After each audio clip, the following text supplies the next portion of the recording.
Good morning. Welcome back to the sessions. നമ്മളിന്ന് പുതിയ സെമസ്റ്ററിലേക്ക് class തുടങ്ങാൻ പോവുകയാണ്. നമ്മൾ ലാസ്റ്റ് സെമ്മിൽ നമ്മൾ ഗ്രാഫ് തിയറി ഒക്കെ കംപ്ലീറ്റ് ആയി. So the last semester of your course, your program is we are going to discuss a new course naming complex analysis. അപ്പം ഈ ഒരു കോഴ്സ് എന്ന് പറയുന്നത് നമ്മൾക്കറിയാം, പേര് പോലെ തന്നെ എന്താണ്, കോംപ്ലക്സ് നമ്പർ തിയറി ആയിട്ട് റിലേറ്റ് ചെയ്തിട്ടുള്ള കുറച്ച് കാര്യങ്ങൾ. കോംപ്ലക്സിൽ നമ്മൾ ഇതുവരെയായി നിങ്ങൾ റിയൽ അനാലിസിസ് ചെയ്തു അല്ലേ. റിയൽ നമ്പർ സിസ്റ്റം നിങ്ങൾ നന്നായിട്ട് അനാലിസിസ് ചെയ്തു. എന്തൊക്കെയാണ് റിയൽ സിസ്റ്റത്തിൻ്റെ പ്രോപ്പർട്ടി, എന്തൊക്കെയാണ് അതിൻ്റെ ഗുണങ്ങൾ, എല്ലാ കാര്യങ്ങളും നിങ്ങൾ അതിൽ ഉപയോഗിച്ചുള്ള തിയറംസ്, അങ്ങനെയുള്ള കാര്യങ്ങളൊക്കെ നിങ്ങൾ പഠിച്ചു കഴിഞ്ഞു അല്ലേ. കഴിഞ്ഞ സെമസ്റ്ററിലായിരുന്നല്ലോ നിങ്ങളത് പഠിക്കും. അപ്പം ഇന്ന് നമ്മളിനി ഇന്ന് മുതൽ നമ്മൾ പഠിക്കാൻ പോകുന്നത് കോംപ്ലക്സ് നമ്പർ സിസ്റ്റമാണ്. കോംപ്ലക്സ് നമ്പർ സിസ്റ്റത്തിനെ കുറിച്ച് നിങ്ങൾ ഓൾറെഡി എന്താണ് കോംപ്ലക്സ് എന്നുള്ളത്, നമ്പർ എന്നുള്ളത് നിങ്ങൾ ക്ലാസ്സുകളിൽ +2 ഒക്കെ പഠിച്ചു കഴിഞ്ഞിട്ടുണ്ട് അല്ലേ. അപ്പം ഇന്ന് നമ്മൾ പഠിക്കാൻ പോകുന്നത് ഈ കോംപ്ലക്സ് നമ്പർ സിസ്റ്റത്തിൽ നമ്മൾ ചില പ്രോപ്പർട്ടീസ്, റിയൽ നമ്പർ സിസ്റ്റത്തിലുള്ള പല പ്രോപ്പർട്ടീസും കോംപ്ലക്സ് നമ്പർ സിസ്റ്റത്തിൽ ഉണ്ട്. നമുക്കറിയാം, ഒരു സെറ്റിൽ, റിയൽ നമ്പർ എന്ന് പറയുന്ന സെറ്റിന് വരുന്ന കുറേ പ്രോപ്പർട്ടീസ് അല്ലേ. ഫങ്ഷൻസ്, റിലേഷൻസ്, കണ്ടിന്യൂറ്റി, അങ്ങനെ കുറേ നിങ്ങൾ പഠിച്ചു അവിടെ. ആ ഒരു എന്താ പറയുക, കാൽക്കുലസ് പാർല നിങ്ങൾ കോംപ്ലക്സിൽ നിങ്ങൾ പഠിക്കാൻ പോവാണ്. അതാണ് നമ്മൾ കോംപ്ലക്സ് അനാലിസിസ് എന്നുള്ള പേപ്പർ കൊണ്ട് ഉദ്ദേശിക്കുന്നത്. ഓക്കെ, സോ നമുക്കറിയാം എന്താണ് ഒരു കോംപ്ലക്സ് നമ്പർ, എങ്ങനെ വന്നു എന്ന് വെച്ചാൽ അതിൽ ഒരുപാട് ഹിസ്റ്ററി അതിലുണ്ട് അല്ലേ. കോംപ്ലക്സിൽ ഹിസ്റ്ററി എന്ന് പറഞ്ഞു കഴിഞ്ഞാൽ ഇപ്പോൾ x² + 1 = 0. സോ x² + 1 = 0 എന്ന് പറയുമ്പോൾ what are the solutions for that equation, അതാണ് ഒരു ക്വസ്റ്റ്യൻ വരുന്നത്. അപ്പോൾ ഒബ്വിയസ്ലി നിങ്ങൾ x² + 1 = 0 എന്ന് പറഞ്ഞാൽ നിങ്ങൾക്കറിയാം x² = -1. സോ x = ±√−1 അല്ലേ. അപ്പോൾ ഇനീഷ്യലി ഈ സ്ക്വയർ റൂട്ട് ഓഫ് -1 എന്ന് പറഞ്ഞാൽ ഇറ്റ് വാസ് ഇമ്പോസിബിൾ. ഓക്കെ, അപ്പോൾ ഇപ്പോൾ പക്ഷേ നിങ്ങളോട് ചോദിച്ചാൽ നിങ്ങൾ പെട്ടെന്ന് പറയുന്നത് എനിക്കറിയാം, എന്നാൽ നിങ്ങൾക്ക് അറിയാം എന്താണ് -1. ഓക്കെ, അപ്പം ആ ഒരു ഇക്വേഷൻ, അങ്ങനെയുള്ള ഇക്വേഷനിലൂടെയാണ് നമുക്കൊരു negative root of the negative number, root of a negative real number is also possible എന്നുള്ളത് വന്നത് കോംപ്ലക്സ് നമ്പർ സിസ്റ്റം ഇൻട്രൊഡ്യൂസ് ചെയ്തപ്പോഴാണ്. മനസ്സിലായി. So by the definition of a complex number, എന്താണ് കോംപ്ലക്സ് നമ്പർ എന്ന് പറയുന്നത്? A complex number is what? Any number of the form a + ib where a and b are real numbers and I is the imaginary unit. Okay, so what is a complex number? It is of the form a + ib. a + ib where a and b are what? Two real numbers and I is known as imaginary unit, and it is defined as I² = what?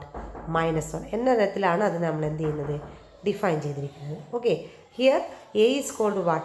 a is a number in the complex form which doesn't involve what? I അല്ലേ. and b is the number in the complex form which is involving I. അപ്പോൾ I ഉള്ളതും I ഇല്ലാത്തതും എന്നുള്ള ആ രണ്ട് കാറ്റഗറീനെ രണ്ട് രീതിയിലാണ് നമ്മൾ വിളിക്കുന്നത്. എന്താണ്? Real part of the complex number. So a is the real part of the complex number. That means a is a number in the complex form which is independent of I. Okay, and b is what? It is known as imaginary part of the complex number. Okay, and we abbreviately will write it as what?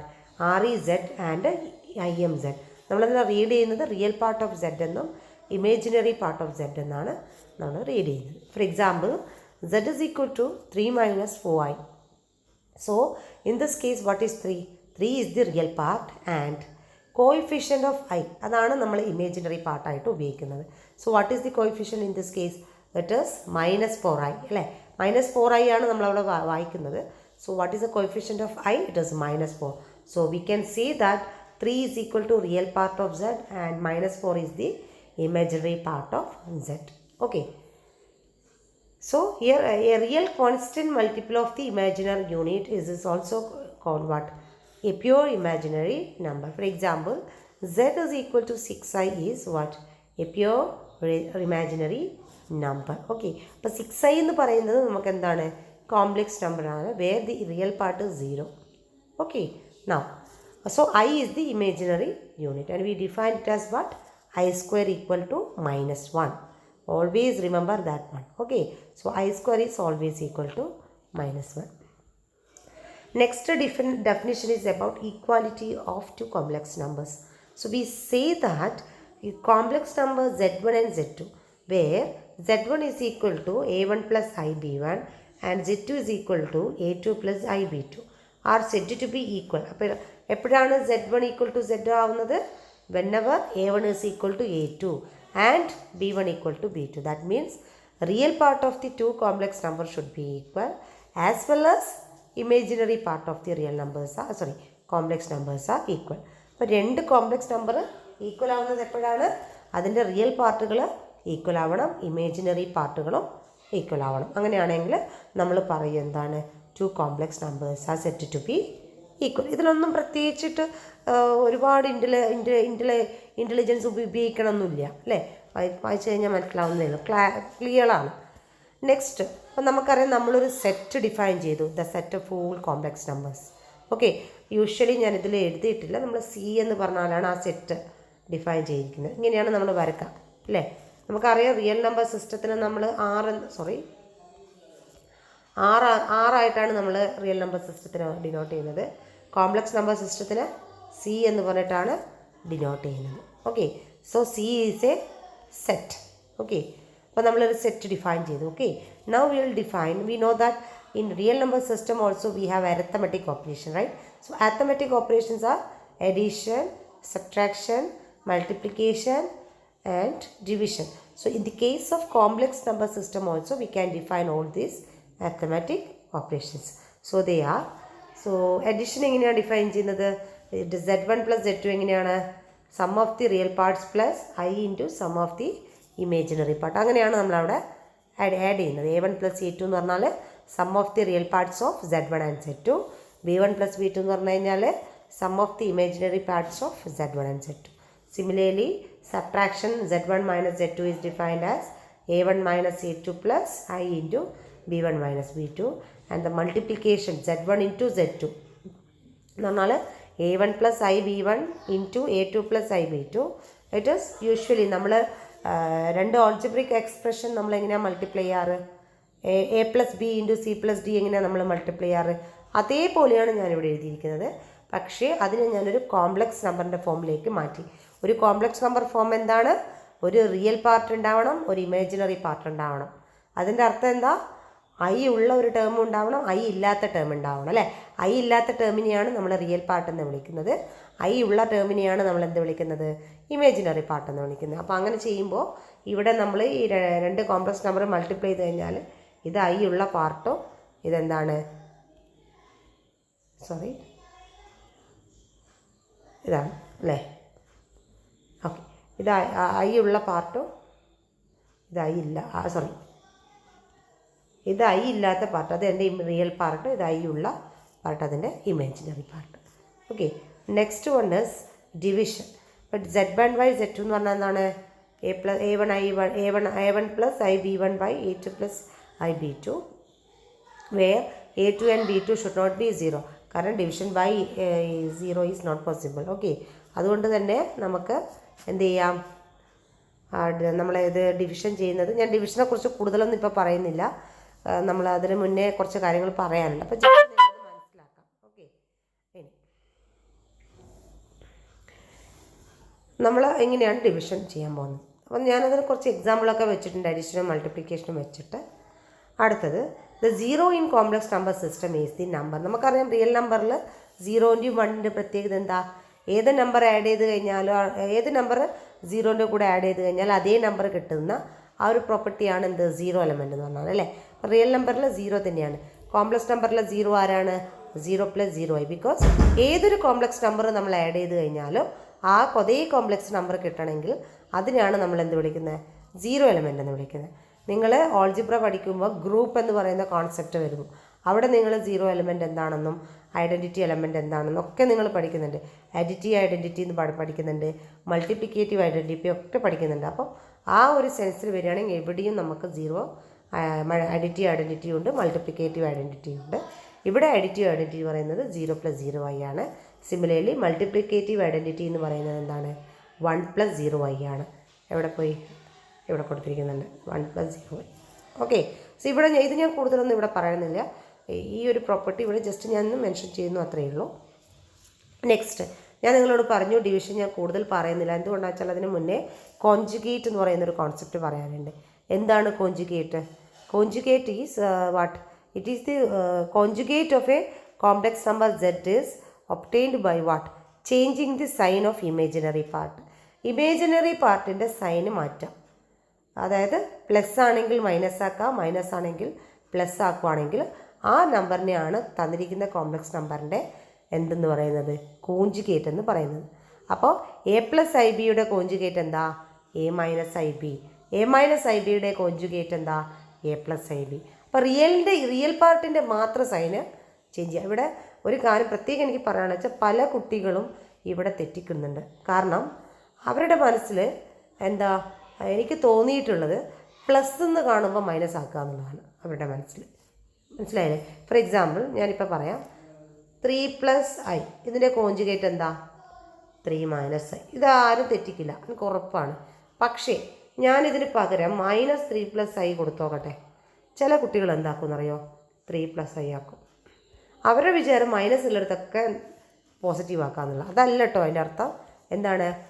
ഐയുടെ coefficient മാത്രം, I മാത്രം change ചെയ്യുക. അപ്പോൾ -2+i എന്നുള്ളത് എന്താക്കണം?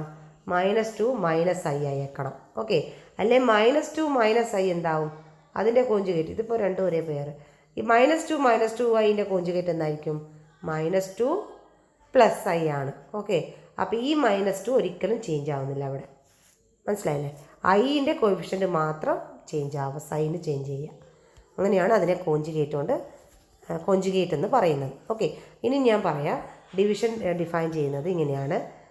z1/z2 എന്നുള്ളത് എങ്ങനെയാണ് define ചെയ്യുന്നത് വെച്ചാൽ നമുക്കറിയാം, a1 + ib1 a2 + ib2 ഇതാണ് നമ്പർ. നമ്മൾ ചെയ്യാൻ പോകുന്നത് z2ൻ്റെ കോൺജുഗേറ്റ് കൊണ്ട് മേലെയും താഴെയും മൾട്ടിപ്ലൈ ചെയ്യുക. അപ്പോൾ നമുക്ക് എന്ത് കിട്ടി? a1 + ib1 into a2 - ib2 okay bye a2 + ib2 into a2 - ib2. ഇങ്ങനെയാണ് വരുന്നത് ഡിവിഷൻ. എന്നിട്ട് ഇത് മൾട്ടിപ്ലിക്കേഷൻ, ഇത് മൾട്ടിപ്ലൈ ചെയ്യുക. ഇതാണ് ഡിവിഷൻ എന്ന് പറയുന്നത്, കോംപ്ലക്സ് നമ്പറിലെ ഡിവിഷൻ എന്ന് പറയുന്നത്. ഓക്കെ, ഇവിടെ പ്രത്യേകം പഠിക്കാനുള്ള എന്താ വെച്ചാൽ പിന്നെ a+ib ഇൻറ്റു a-ib എന്ന് പറഞ്ഞാൽ എന്തായിരിക്കും? നിങ്ങൾക്ക് ഓൾറെഡി അറിയാം a+b ഇൻറ്റു a-b എന്ന് പറഞ്ഞാൽ എന്താണ്? a+b ഇൻറ്റു a-b എന്ന് പറഞ്ഞാൽ a² - b² ആണ് അല്ലേ? a+b into a-b a² - b² ആണ്. അപ്പോൾ നമുക്ക് എന്ത് പറയാം? a+ib ഇൻറ്റു a-ib എന്താണ്? a² - ib². So that is equal to a² - ib whole square എന്താ? i² b² ആണ്. i² എന്ന് പറഞ്ഞാൽ എന്താ? -1 ആണ്. അപ്പോൾ -1 + b². അപ്പോൾ ഇതെന്തായി മാറി? a² + b². അപ്പോൾ a+ib ഇൻറ്റു a-ib എന്ന് പറഞ്ഞാൽ a² + b² ആണ്. Always not that. അത് വളരെ ശ്രദ്ധിക്കേണ്ട ഒരു കാര്യമാണ്. a+ib ഇൻറ്റു a-ib ഒരു നമ്പറിനെ അതിൻ്റെ കോൺജുഗേറ്റ് കൊണ്ട് മൾട്ടിപ്ലൈ ചെയ്ത് കഴിഞ്ഞാൽ a² + b² ആണ് നമുക്ക് കിട്ടേണ്ടത്. എപ്പോഴും this is very important in the complex number. Okay, so a+ib into a-ib എന്താ? a² + b². യൂഷ്വലി നമ്മുടെ മനസ്സിൽ a² - b² എന്നാണ് വരിക. പക്ഷേ കോംപ്ലക്സിൻ്റെ കേസിൽ അതെന്താണ്? a² + b². പോസിറ്റീവ് ക്വാണ്ടിറ്റി ആയിരിക്കും എപ്പോഴും. So always remember that. Okay, പിന്നെ ഇതിലുള്ള കുറച്ച് കാര്യങ്ങൾ നമ്മൾ conjugate, sum of the conjugate of the sum is sum of the conjugate. അതാണ് നമ്മളിവിടെ ഇപ്പോൾ കാണിച്ചിരിക്കുന്നത്. ഓക്കെ, ഇവിടെ കാണിച്ചിരിക്കുന്നത്. അതേപോലെ conjugate of the difference is difference of the conjugate. Conjugate of the multiplication is or conjugate of the product is product of conjugate. അതൊക്കെയാണ് നമ്മളിവിടെ കൊടുത്തിരിക്കുന്നത്. ഓക്കെ, അടുത്തത് നമ്മളത് ഒരു പ്രോബ്ലം വെച്ചിട്ട് എക്സ്പ്ലെയിൻ ചെയ്തു. ഇത്രയും കാര്യങ്ങളാണ് ഞാൻ ചെയ്തിരിക്കുന്നല്ലേ, ഒന്നും മിസ്സായിട്ടില്ലല്ലോ. ഇൻവേഴ്സും നമ്മളിവിടെ പറയുന്നുണ്ട്. അഡിറ്റീവ് ഇൻവേഴ്സ് എന്ന് പറഞ്ഞാൽ സെറ്റിൻ്റെ അഡിറ്റീവ് ഇൻവേഴ്സ് മൈനസ് സെറ്റും, multiplicative inverse 1/z. Okay, so അവിടെ ഞാൻ അത്ര ഇമ്പോർട്ടൻസ് ഉള്ളൂ, വായിക്കുമ്പോൾ നിനക്കത് മനസ്സിലാവും. ഇത്രയും കാര്യങ്ങളാണ് ഇന്നത്തെ ക്ലാസ് എന്ന് പറയുന്നത്. നോക്കുക, കോപ്പി ചെയ്യുക നോട്ട്സൊക്കെ. Thank you so much for watching this video.